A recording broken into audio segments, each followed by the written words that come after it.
Okay, so visually, this is the most different looking Star Wars movie out of the whole bunch that I've seen.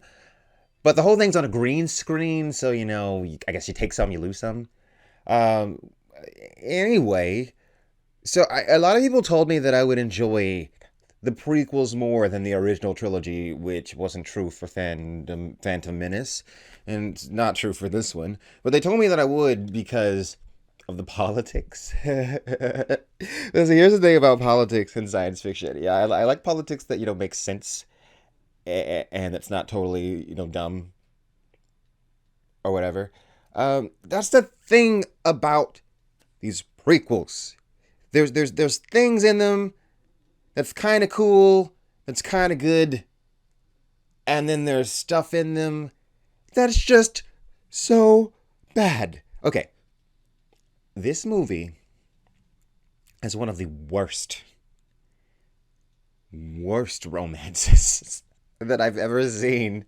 That I've ever seen anywhere. So I was so happy that the kid from Phantom Menace wasn't in this.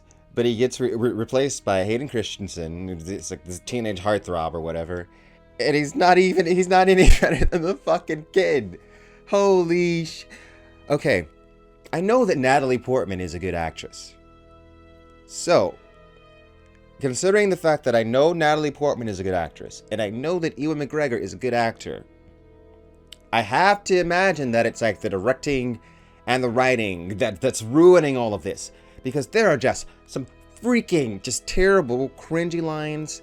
Anytime they try to do this romance thing between Anakin and Padme, I'm just like, not buying it. I'm not buying it. And then at the end, they're just married. They just get married at the end. I'm like, oh my God, when did we have the time to establish this? It was very shoehorned. It was not believable. It was very much, we've got plot points to get to. Now let's do this. Now let's do this. It doesn't matter how they connect together. And then, like I said, just like the first one, the movie's like half cartoon.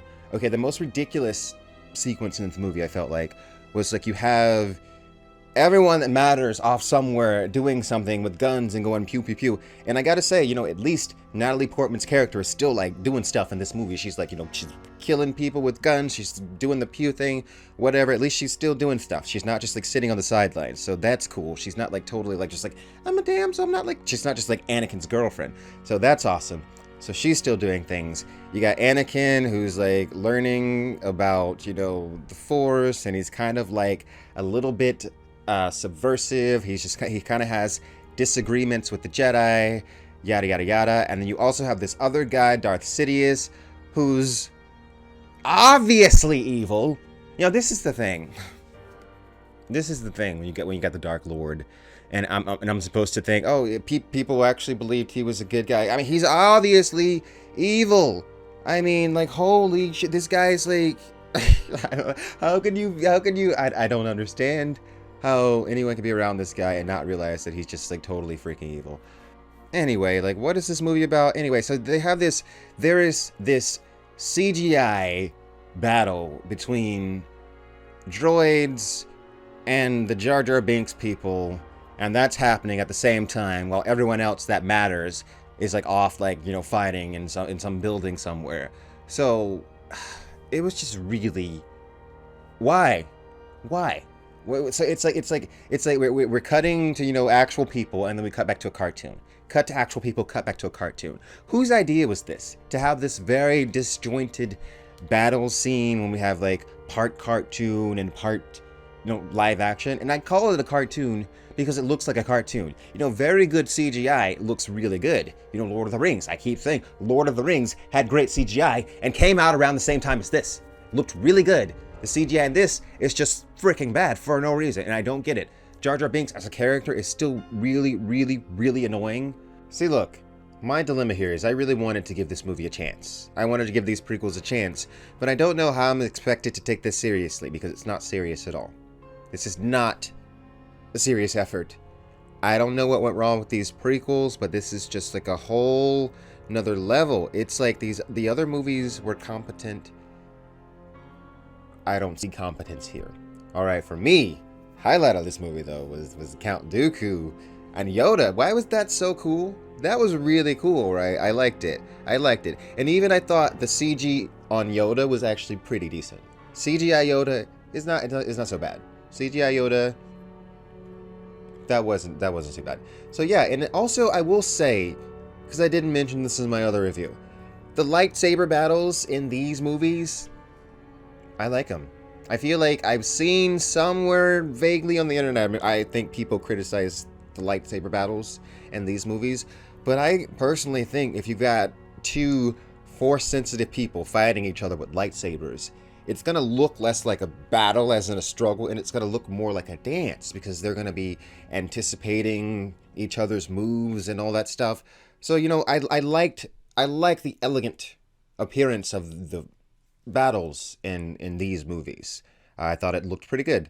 Yoda doing Force Lightning was kind of confusing to me, even though it was still cool. I thought that was maybe like just like a Sith thing, but apparently the Jedi can do it too, or really powerful Jedi. So I think that's a trick that they should pull out more often because the lightning is pretty useful. So yeah. So Count Dooku escapes, and I guess he'll show up in the next movie, and so it'll finish out the trilogy. So, this movie wasn't very good. I think it was a little bit better than the first one. I think it was a little bit better than the first one. But overall, both of these movies, for me, have get a failing grade. Get a failing grade. I feel like they could have been done much, much better. There could have been a lot more thought put into these. These are the Star Wars prequels, you know, one of the greatest trilogies of all time. And this is what we're doing. We're making it half cartoon. We're making it this goofy. We're really diving this far into the goofiness territory because it's like you're trying to give me like it's like two movies pushed together because you're trying to give me like this like kind of pseudo serious politics thing, but it's in this totally unrealistic setting with this totally clearly evil guy that no one should trust, and it's just like I don't understand how this is supposed to be believable, and then it's got like weird CGI characters everywhere, and it's not good. It's very, very messy. And yeah, I just didn't like it very much. But we'll see what the final one is like. I hear people say that the third one is the best out of these three. I guess we'll see. Whatever. And then I'll be off to watch Attack of the Clones, the TV show. And I guess I'll do Mandalorian and all the other movies, and it'll be fun. We'll go on a whole Star Wars adventure together. I'm sorry you've had to listen to me trash 2 movies in a row. I have to be honest, but that's it. Peace out, guys. Make sure you like and subscribe for more Quinn's ideas, and definitely follow me on Twitter for all of the antics that are happening there. Peace out.